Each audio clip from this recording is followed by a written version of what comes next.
Da premiazione a show vero e proprio, da un bel ristorante a un prestigioso teatro, l'Accademico di Castelfranco Veneto. La 19ª edizione del premio Radicchio d'Oro ha sdoppiato palco e cucina per onorare la Miss Italia Alice Rachele Arlanc e premiare 8 eccellenze di vari campi. A iniziare da cultura e spettacolo, riportando a pochi passi dalla sua Treviso il disegnatore satirico Francesco Tullio Altan, ma pure un quasi veneto Christian De Sica. Io poi ho vissuto 10 anni a Cortina d'Ampezzo, quindi sono stato sempre in Veneto, spessissimo. Mio figlio è stato fidanzato con una padovana, quindi insomma sono di casa. E ogni volta che torno qua è una festa. Il prossimo film in Veneto a Cortina? Magari, ne ho fatti tanti. Chissà perché, ma sai, quello dipende dai produttori. Precarie condizioni di salute hanno consigliato al giornalista Rai Vincenzo Mollica di non affrontare la tormenta dell'Appennino bolognese per ritirare il premio per il settore cultura e spettacolo. Da Milano più semplice l'arrivo invece del suo collega Carlo Sassi, l'uomo della moviola, e molto di più da come ha fatto intuire dal palco, dove ha condiviso la premiazione con Federico Casarin, presidente della Reira Basket Venezia, fresca campione d'Italia. Qui è stato premiato il progetto Rai.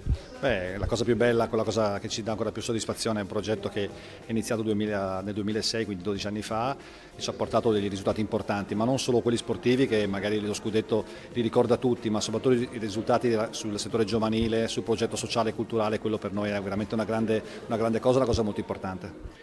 Due grandi nomi dell'enogastronomia hanno condiviso il riconoscimento nel loro campo, uno chef storico quale Davide Colonna e il gastronauta del gruppo Sole 24 Ore Davide Paolini.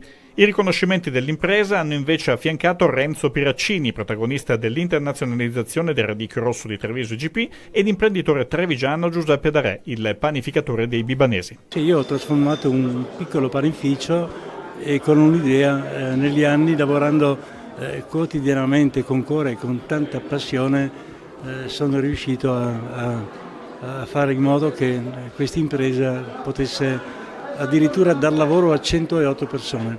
E ancora segnalazioni per il giovane musicista Giovanni Andrea Zanon e per Sammy Basso e il suo grande impegno sociale. E dopo la presentazione al Teatro Accademico, la cena da fior, il ritorno alla tradizione del premio, con altre eccellenze, in questo caso culinarie.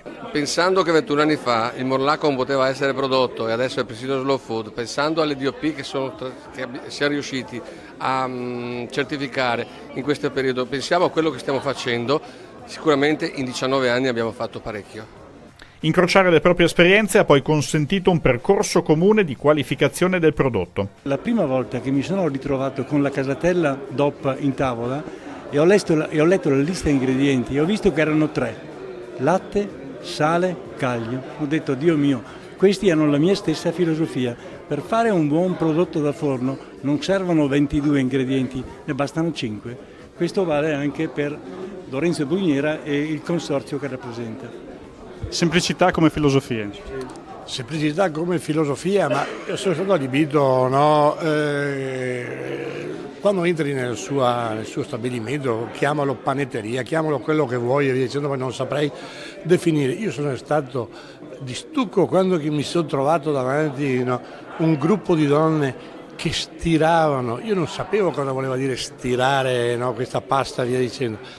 E poi ho capito perché non c'è mai un pezzo uguale all'altro, perché veramente è la mano non dell'uomo, ma delle donne, perché lì ho visto delle donne, no, con una capacità veramente straordinaria, via dicendo. Il premio Radicchio d'Oro si avvicina così al suo 20ennale con una nuova sinergia fra la famiglia Fior e l'amministrazione comunale di Castelfranco. È un onore poterlo ospitare, questo premio che ci fa risaltare la città di Castelfranco Veneto a livello nazionale attraverso il prodotto tipico, appunto il radicchio variegato di Castelfranco Veneto, e la qualcosa ci fa particolarmente piacere. L'onore è ricambiato, c'è quindi la dimostrazione della vicinanza dell'amministrazione alla famiglia che ha portato avanti questo premio. Non poteva essere altrimenti, ripeto, l'amministrazione ha solo da guadagnarci sotto certi punti di vista, ma non è un mero calcolo economico, un ritorno d'immagine, è proprio una passione, un amore verso questo premio che ci ha caratterizzato da 19 anni ad oggi. Castelfranco è la mia città di nascita, quindi io gli voglio bene alla mia città e quindi ho voluto fare questo grande omaggio all'amministrazione comunale e a Castelfranco Veneto. Un omaggio che potrebbe ripetersi da questo punto di vista? Sicuramente penso di sì, perché la locazione è eccezionale, bellissimo, dà lustro anche a questo premio, quindi non ho altre indicazioni di dire di non farlo, quindi continueremo.